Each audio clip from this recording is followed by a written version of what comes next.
Hi friends, welcome to Aadish சமையல். இன்றைக்கி நம்ம வாழைப்பூ வச்சு ரொம்பவே டிஃப்ரெண்ட்டான ஒரு சூப்பரான ஒரு ஸ்நாக்ஸ் ரெசிபி தாங்க பார்க்க போகிறோம்.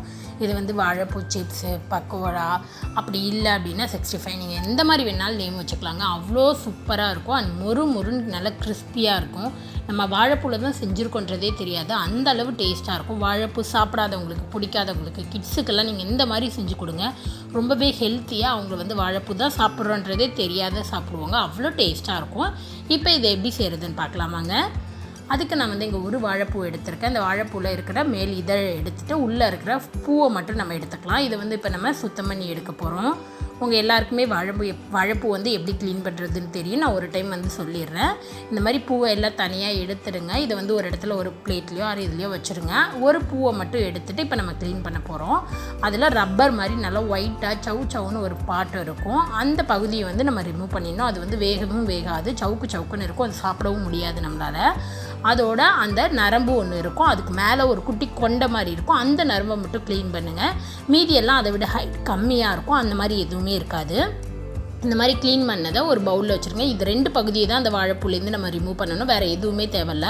அந்த ரப்பர் மாதிரி இருக்கிற பாட்டியும் பெரிய நரம்பு மேலே கொண்டை இருக்கிற அந்த பகுதியை மட்டும் நம்ம ரிமூவ் பண்ணிட்டா போதும். இதே போல் நம்ம எல்லாத்தையும் க்ளீன் பண்ணி எடுத்துக்கலாம்.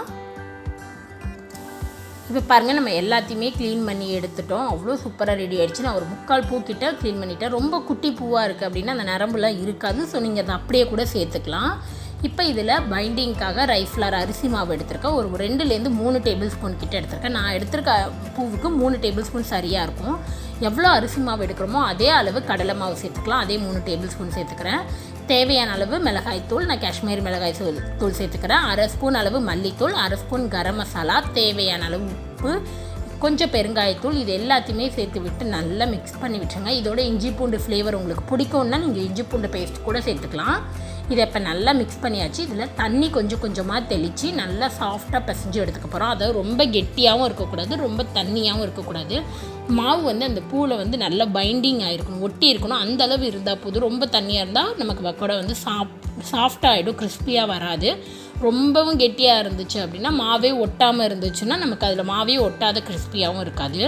நல்லா இந்த அளவுக்கு ஒட்டுற மாதிரி பிசைஞ்சு எடுத்துக்கோங்க. பார்த்திங்கனாலே தெரியும், அந்த பூவில் நல்லா கோட்டாக இருக்கணும். இந்த மாதிரி பிசைஞ்சு எடுத்துக்கோங்க. இப்போ பூ சூப்பராக ரெடி ஆகிடுச்சு. இதை நம்ம ஃப்ரை பண்ணி எடுத்துடலாம். இப்போ இங்கே எண்ணெய் சூடாகிருச்சு. நல்லா சூடாக இருக்கிற எண்ணெயில் ஒன்று போட்டு பாருங்கள். நல்லா பொரியணும். அப்போ தான் நமக்கு நல்லா கிறிஸ்பியாக வரும். எண்ணெய் சூடு இல்லை அப்படின்னா நமக்கு சாஃப்டாகவே இருக்கும், கிறிஸ்பி ஆகாது, எண்ணெய் குடிக்க ஆரம்பிச்சிடும். இப்போ இதில் எடுத்து ஒவ்வொன்றா உதுத்து விட்டுருங்க. அப்படியே போட்டிங்க அப்படின்னா கெட்டியாக ஒரே இடத்தையே இருக்கும். ஸோ கையில் இந்த மாதிரி ரஃப்பாக உதுத்து விட்டுட்டிங்க அப்படின்னா அங்கங்கே ஒன்று இருக்கும். நமக்கு நல்லா ஈவனாக ஃப்ரை ஆகி வரும். ஒவ்வொரு பீஸும் நமக்கு தனித்தனியாக கிடைக்கும்.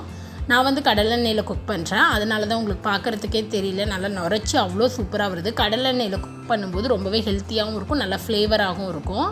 நீங்கள் எந்த ஆயிலில் வேணாலும் குக் பண்ணிக்கலாம். இப்போ இந்த கொஞ்சம் பபிள்ஸ் போனது நல்லா மிக்ஸ் பண்ணிவிட்டு நல்லா கிறிஸ்பியாக ஃப்ரை பண்ணி எடுத்துக்கலாம். இப்போ பபிள்ஸ் எல்லாமே நல்லா போயிடுச்சு. நல்லா இங்கே கிறிஸ்பியாக ஃப்ரை ஆகிடுச்சு. இந்த மாதிரி நம்ம கரண்டியில் எடுத்து தட்டி பார்த்தாலே அந்த கிறிஸ்பி சவுண்ட் நமக்கு நல்லாவே கேட்கும்.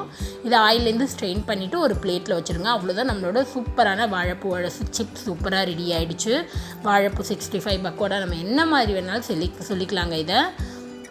இதே போல் எல்லா பேட்சும் ரெடி பண்ணி எடுத்துடலாம். இந்த ரொம்பவே சூப்பரான டிஃப்ரெண்ட்டான வாழைப்பூ சிப்ஸை நீங்களும் ட்ரை பண்ணி பாருங்கள். உங்களுக்கு இந்த வீடியோ பிடிச்சிருந்துச்சுன்னா மறக்காத நம்ம சேனலை சப்ஸ்கிரைப் பண்ணிக்கோங்க.